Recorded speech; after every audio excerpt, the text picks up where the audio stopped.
자, 잘 좀 쉬었다 오셨나요? 자, 우리가 지금 오늘 한국의 역사 11강을 하면서 한국의 현대 상황에 대해서 좀 살펴보고 있었습니다. 첫 번째 상황은 그 4.19 혁명에 대한 상황이었어요.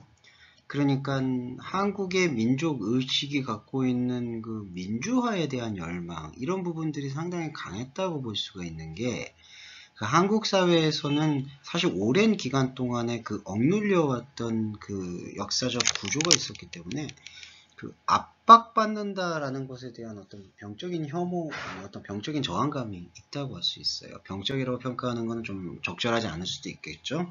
그러니까 어떤 당연한 어떤 저항감이 있다고 할 수 있겠는데, 그 당연한 저항감에 대한 어떤 끊임없는 그리고 지속적인 요구가 사실은 전쟁이라는 참상을 겪고 난 이후에도 오히려 민주적 요구가 되게 강했다라는 평가를 우리가 이제 배제할 수는 없는 것 같아요. 그러다 보니까 그 민주화에 대한 요구와 동시에 맞물려서 사실은 높은 민족의식에 대한 추구가 이루어졌는데, 반대로 그것이 사실은 취약한 또 분단국가라는 현실 속에서 사실 소시민적 민족의식으로 내려앉을 위험성을 갖고 있을 수밖에 없는 거거든요. 그래서 그 소시민적 위기의식의 발로로 인해서 안타깝게도 5.16 군사정변이 일어날 수 있었던 계기가 거기에서 기인을 하고 있습니다. 그래서 5.16 군사정변에 대해서는 그것이 혁명으로 봐야 될지 구테타로 봐야 될지에 대한 것은 여전히 지금까지도 역사적 논란의 여지에 처해져 있다. 거기까지 좀 설명을 드렸고, 이번 세 번째 시간에서도 한국의 현대사를 잠식한 두 가지 여러 가지의 어떤 입장에 대해서 잠깐 설명을 드리도록 할게요. 네, 한번 우리가 시작을 좀 해보도록 하겠습니다. 1960년대 이후였죠. 이제 4.19 혁명과 그 다음에 5.16 군사정변, 이것이 이제 계속해서 휘몰아쳤던 시기였었어요. 1960년대 이후에는 정부 주도의 경제발전 계획 이래 경공 및 경제개발 계획도 유례없는 고속성장을 이룩합니다.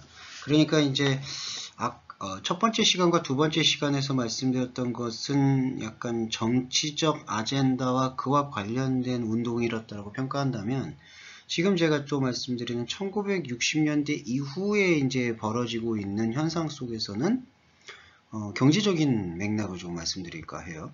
1960년대 이후에는 정부 주도의 경제발전 계획 이래서 경공업 및 경제개발 계획 등 유례없는 고속성장이 계속되고 있다. 예, 이제 개발도상국의 입장이었던 한국이 고속성장을 경험하게 되는 계기가 사실은 여기서 이제 역사적인 성과라고 평가한다면 정부 주도가 했다는 거죠. 그러니까 민간 기업이 먼저 나섰다기보다는 정부가 주도해서 경제발전 계획을 추진한 거예요. 1970년대 그리고 1960년대는 이 고속성장의 발판이 됐고, 1970년대에는 한국이 이제 중화학고업의 육성에 크게 이제 그 육성에 귀를 기울이게 됩니다. 그러니까 처음에는 경공업 중심으로 이제 그 경제개발 계획이 전개가 됐다가 70년대 들어서는 중화학, 이거 뭐 석유, 뭐 화학 제품, 뭐 이런 국가 기관 산업을 얘기해요. 중화학 공급 육성에 크게 기울이면서 이때 이제 북한 조선민주주의 인민공화국이라는 이 북한 노스코리아의 경제 수준을 추월해요. 그러니까 그때까지만 해도 사실은 GDP라고 하죠. 경제 수준이 거의 비슷하거나 북한이 훨씬 더 높았는데 그걸 뒤집는 사건이 벌어진 거죠. 그리고 1980년대에는 바로 삼저 호황으로 경제 안정기를 맞아서 첨단 산업을 발달시켰어요. 그 다음에 1990년대에는 이제 그 IMF라고, 이게 국제통화기금 사건인데 한국에서 되게 크게 회자되는 사건이었습니다. 1997년 11월에 IMF로 경제 위기를 겪기도 했지만 2000년대 초반에 IMF의 위기를 넘기고 여러 가지 그 어려움들을 통해서도 한국이 사실은 경제적 측면에 있어서는 상당히 현대사회에서 빠른 진보를 이뤘다라고 평가를 받습니다. 그래서 사실 동북아시아가 그런 면에서는 상당히 약진을 보인 경향이 있죠. 자, 중국, 일본, 한국이 아시아에서는 경제성장의 측면에 있어서는 상당히 조금은 유의미한 성과를 거둔 것을 우리가 간과할 수는 없을 것 같아요. 그래서 농업사회에서 공업사회, 정보사회로 발전하면서 사람들의 생활 양식과 가치관도 많이 변하기도 하면서 이 한국의 현대사회는 되게 다른 국가가 몇백 년 동안 할 수 있었던 그 스피드를 아주 압축적으로 사실은 성취했다라고 평가를 받고 있어요. 그와 마찬가지, 그와 이제 또 다른 반대편에서 제가 첫 번째 시간과 두 번째 시간에 말씀드렸던 4.19 혁명, 5.18 광주민주화 운동, 6월 항쟁 등 수많은 운동이 일어나는 가운데 5공화국까지 이어지던 1987년의 군사정권, 이게 이제 전두환 정권이었거든요. 그 전두환 정권의 1987년 군사정권이 물러나고 민주주의가 새로 출범해서 권위주의 정치 문화가 점차 극복되고 있으며 사회 민주주의가 계속해서 지속적 그리고 점진적 발전을 이루고 있다. 지금 이렇게 평가를 해보는 게 맞을 것 같아요. 그러면 이제 5.18 광주 민주화 운동에 대해서 좀 살펴볼까요? 자, 한국 현대사의 역사적 사건들을 중심으로 좀 설명을 드릴게요. 자, 1960년대에서 제가 이제 5.16 이거는 5.18이고요. 5월 18일이고요. 제가 두 번째 시간에 말씀드렸던 것은 5월 16일입니다.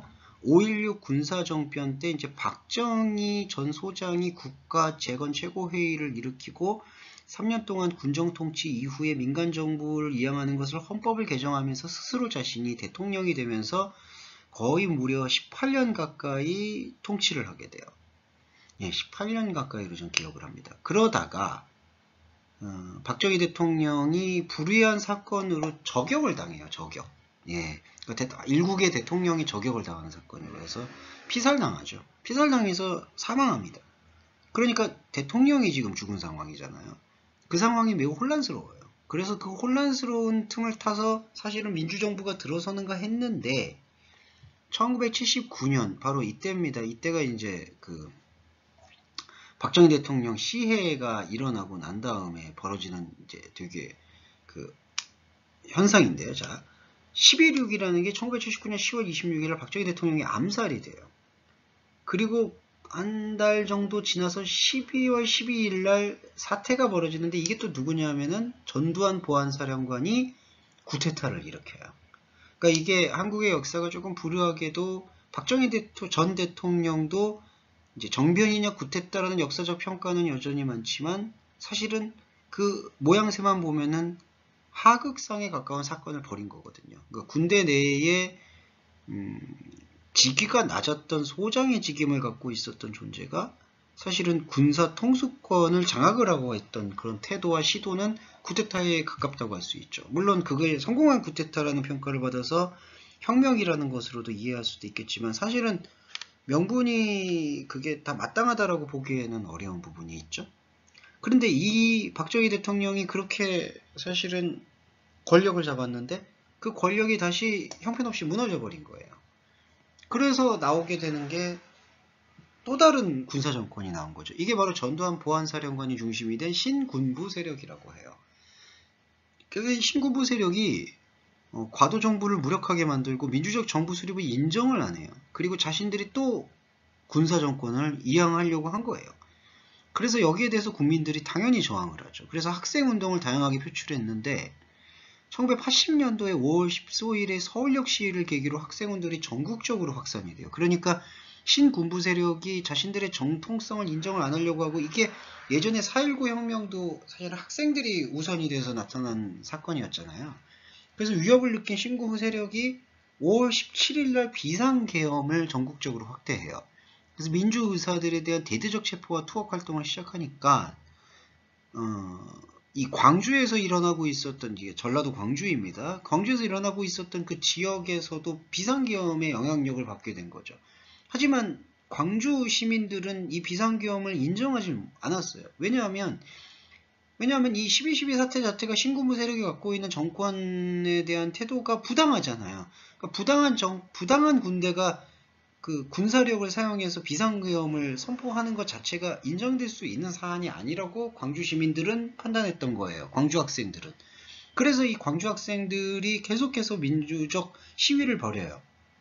그러니까 대대적 저항에 부딪혀요. 그런데 이 신군부 세력은 그 광주의 민주화 세력을 집권 세력에 의해서는 이들이 불순한 세력, 그러니까 폭동을 일으키는 세력, 폭도로 매도시켜요. 그래서 고립된 채 군이 사실은 같은 국민들을 상대로 정말 안타까운 진압과 학살을 벌이려고 했기 때문에 광주에서 시위를 벌였던 시민들과 학생들은 정당방위적 차원에서 자위적 무장을 갖추고 10일간의 투쟁을 전개해 나가요. 그렇지만 뭐 조직적인 훈련을 받는 군대, 무기를 갖고 있는 군대를 막을 수는 없죠. 그래서 군의 대대적 폭력 진압으로 민주화 운동이 실패가 되게 되는 안타까운 이제 진압이죠. 그래서 후일날 이거는 예전까지도 이거는 5.18 민주화 운동이라고 이렇게 이름을 붙이질 못했었는데 이제 와서 우리가 가지고 있는 높은 시민의식이 이 독재라든지 아니면은 자신들의 멋대로 그러니까 그 민중이라는 이 people power 그 국민들의 힘을 빌리지 않고 의견을 빌리지 않고 벌이는 모든 행동에 대한 저항은 민주적 저항이구나 라고 평가를 받아서 민주화 운동이다라고 이름을 붙였습니다. 자, 제가 좀 정확히 말씀드리고 싶은 부분은 그 군대라는 조직은 상당히 중요한 조직이에요. 그러니까 국가가 현대사회에서도 여러 가지 어떤 외국이나 외세의 침범을 받을 수도 있고 그리고 여러 가지 영향력에 노출될 수도 있기 때문에 상당히 어려울 수 있는 환경을 극복하기 위해서는 군대와 군인은 절대적으로 필요한 요소입니다. 그리고 군대와 군인과 더불어서 경찰과 같은 이 공권력이라는 것의 중요성과 소중함, 그리고 상당한 그 공공성은 높이 평가를 해야 돼요. 문제는 그런 것들이 어떠한 개인의 사리사욕에 의해서 전횡이 되고 부정부패가 일어난다라면은 그 공공성이 훼손을 당하는 것이고 그러한 공공성이 훼손이 당할 때 군대와 군인 그리고 경찰력이 그 훼손에 대해서 상처를 입게 된다는 거예요. 그리고 그 상처는 확산해서 말씀드리면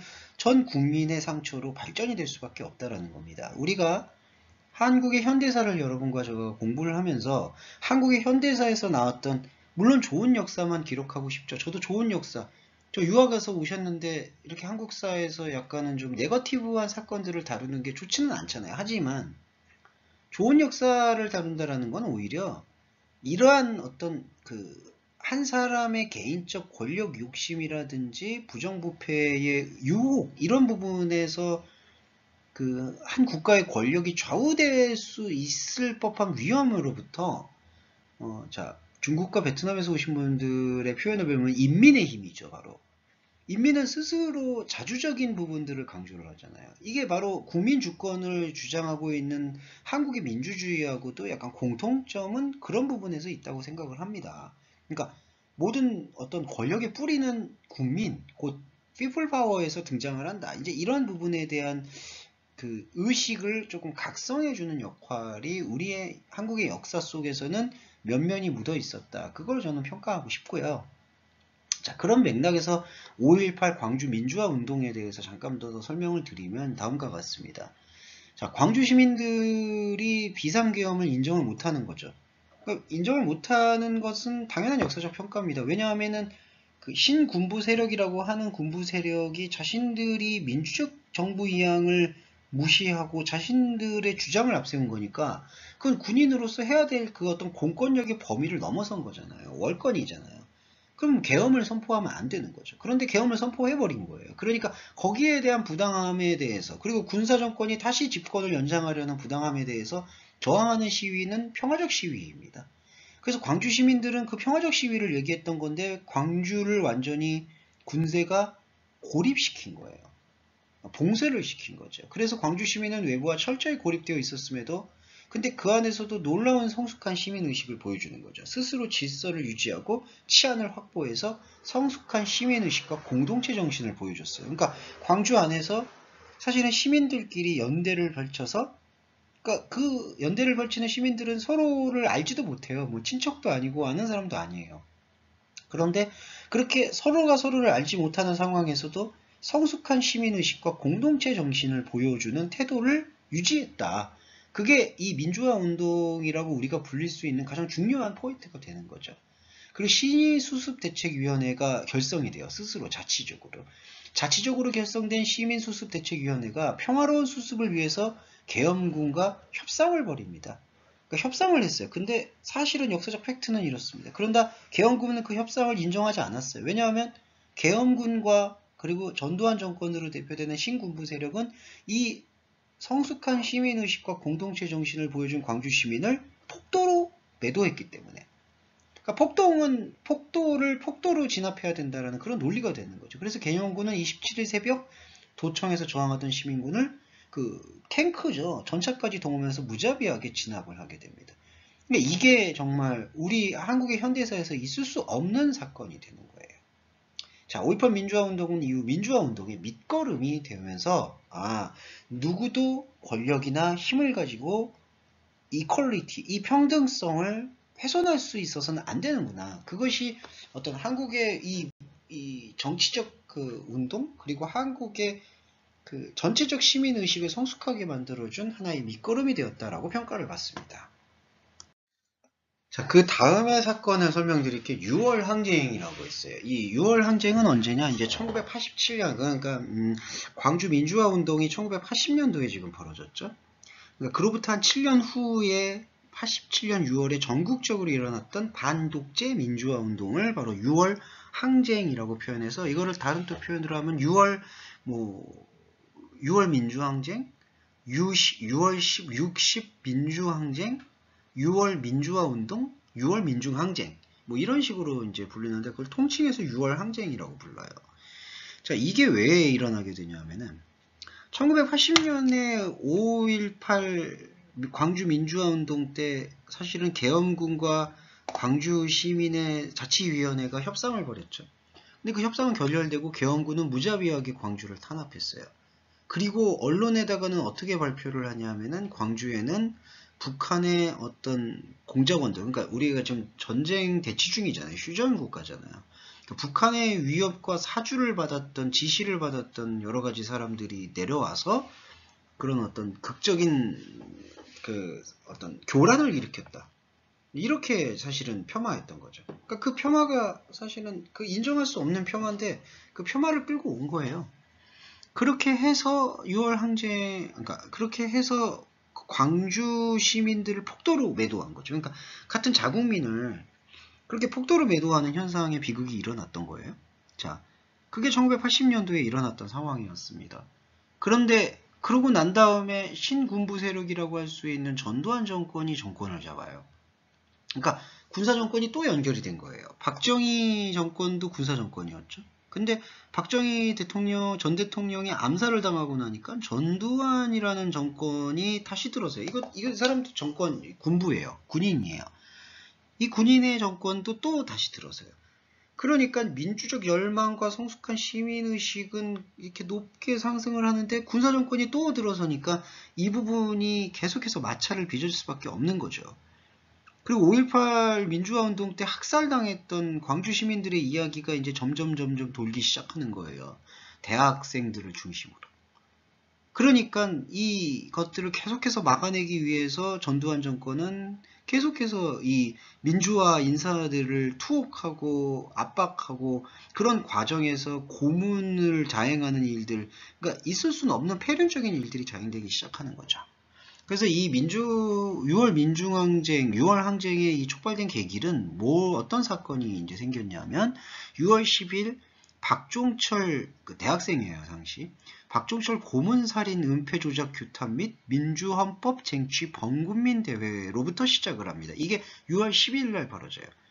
그랬는데 이 6월 10일 날부터 시작했던 범국민 대회가 정말 전국적으로 들고 일어나서 6월 29일 노태우 민주정의당 대통령 후보와 6.29 특별선언에 이르기까지 전국 각지에서 일어난 호언철폐와 독재정권 타도를 위한 민주화 시위를 일컫는 게 바로 6월 항쟁의 내용이 됩니다.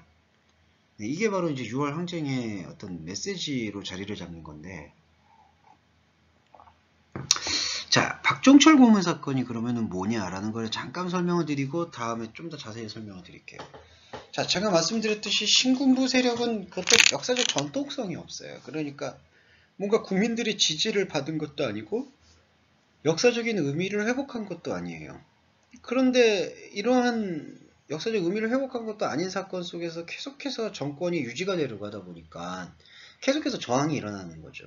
그리고 광주에 일어났던 학살 사건에 대한 계속 되새김질을 시키는 거예요.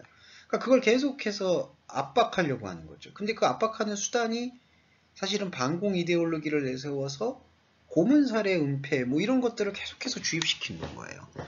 그래서 결국에는 이런 어떤 강압적인 취조 방식들이 결국에는 국민들의 전 국민의 저항과 분노를 불러일으켜서 독재 정권 타도를 위해서 민주화 시위가 그냥 산발적으로 끝나는 게 아니라 완전히 이제 들불처럼 번지게 되는 것이죠. 자, 이제 6월 항쟁에 대해서 조금 더 자세하게 설명을 드리고 오늘 이제 11강 수업 마무리하겠습니다. 6월 항쟁은 그러니까 1987년 6월 10일 박종철이라는 대학생의 고문살이, 그러니까 이 고문살을 누가 했냐면 경찰이 한 거예요.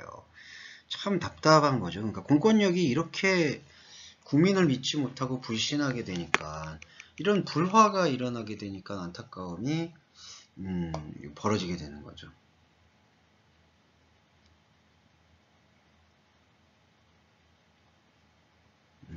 예, 그 6월 10일 날 박종철 고문살인 은폐조작 규탄 및 민주화법 쟁취 범국민 대회로부터 시작된 이제 6월 민주화 운동의 불씨가 18일 날 최루탄 추방 결의대회, 26일 날 국민평화 대행진, 그러니까 여러 가지 형태로 이제 계속해서 확산이 된 거예요.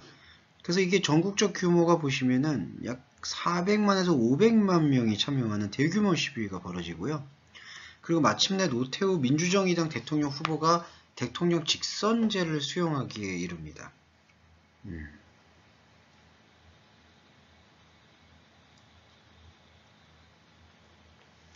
네, 대통령을 이렇게, 그러니까 대통령 후보가 직선제를 수용했으니까, 그러니까 사실은 직선제를 수용을 안 하려고 했었던 거죠. 대통령 직선제를 수용 안 하고 그냥 또 깜깜이 선거로 꼽으려고 했던 건데 그거를 이제 저지한 거고, 그리고 대통령 선거법을 개정하고, 그리고 그때 당시에 이제 민주화 투사 중에 한 명이었던 김대중, 이게 좀 한국의 또 대통령이 됩니다. 김대중 사면복권 및 시국사범 서방, 그리고 언론 자유를 보장한다. 그리고 지방자치제 실시 및 대학의 자율화, 그리고 자유로운 정당활동 보장 등의 8개 항목을 수용하겠다는 6.29 선언을 발표하기까지에 이르른 거죠. 그러니까 당시 노태우 민주정의당 대통령 후보가 이거를 이제 6.29 선언을 발표하기까지 이제 이루게 된 거예요. 그러니까 이 6월 항쟁의 역사적 성취는 상당하다고 할 수가 있죠. 예. 역사적 성취의 문제가 여기에서 상당량이 제시가 된다라고 할 수가 있습니다. 자, 6.29 선언을 발표했죠. 6.29 선언이라는 게 바로 그러한 항목들이 정한 거예요. 그러니까 여기서 다시 한번 우리가 볼 수 있는 것은 이제 민주주의의 힘이라는 게 그냥 뭔가를 막아 세운다고 해서 될 일이 아니고, 그리고 군인이나 여러 가지 공권력이 갖고 있는 그 태도는 그 의미 있는 그 결론들을 많이 도출하고 있다. 이제 이렇게 설명할 수가 있을 것 같아요. 그러니까 의미 있는 결론들을 도출해낸다라는 것은 바로 그 직선제를 수용한다든지 선거법을 개정한다든지 뭐 그리고 당시의 민주화 투사들의 사면 복권과 시국사범을 석방하는 어떤 그러한 일들을 추구한다든지, 그리고 무엇보다 그 언론 자유, 그러니까 언론이 어떤 자율성을 가지고 표현을 해줘야 되잖아요. 근데 그런 자율성을 좀 억압하게 되는 어떤 케이스가 생기기 때문에 그런 언론 자유를 보장한다든지 뭐 그런 형태들의 8개 항목들을 우리가 수용하고 이끌어낸다라는 그런 민주적 성취의 그 어떤 좋은 예, 그런 것들을 남겼다라고 할 수가 있을 것 같아요.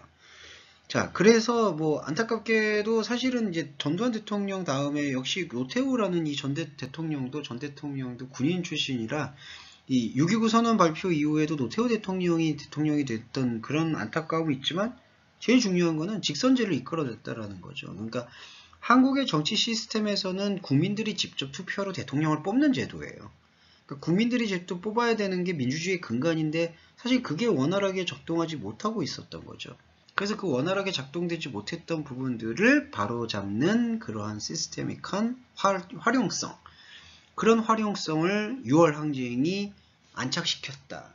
그래서 한국에서는 경제적 발전의 기반과 동시에 그것이 단지 획일적인 산업화로 연결되지 아니하고 그 경제적 민주화의 영역, 그러니까 민주화의 영역으로까지 확장을 할 수 있게 되었다. 이런 점에서는 되게 유의미한 성과로 알려져 있다라고 조금 우리는 그거를 생각해 볼 수 있는 여지가 생기는 것 같아요.